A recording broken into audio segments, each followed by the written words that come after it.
Hallelujah, প্রভুর গৌরব হোক। তিনি মহান ও পবিত্র এবং মঙ্গলময় ঈশ্বর।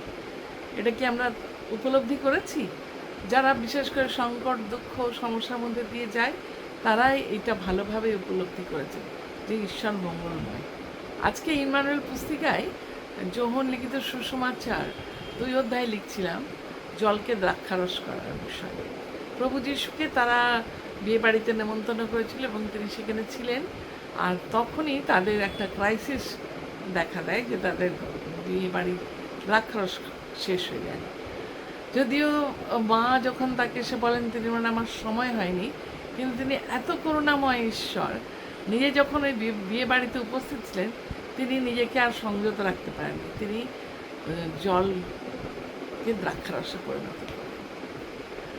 আমরা অনেক সময় ভাবি যে আমার তো সামান্যকে দিয়ে কি প্রভু কিছু কাজ হবে? আমরা কিন্তু সামান্য হলেও প্রভু আমাদের অসামান্য করতে পারি। হতে পারি আমরা খুব সাধারণ, হতে পারি আমরা মুখ চোরা, হতে পারি আমরা তোতলাই মুশির মতন, কিন্তু মঙ্গলময় ঈশ্বর যখন তার বাক্য আমাদের মধ্যে দেন, যখন পবিত্র আত্মার শক্তি আমাদের মধ্যে দেন, তখন আমাদের মুখ খুলে যায়। তিনি বলছেন মুখ খুলিয়া বিস্তার করো, আমি পূর্ণ করব।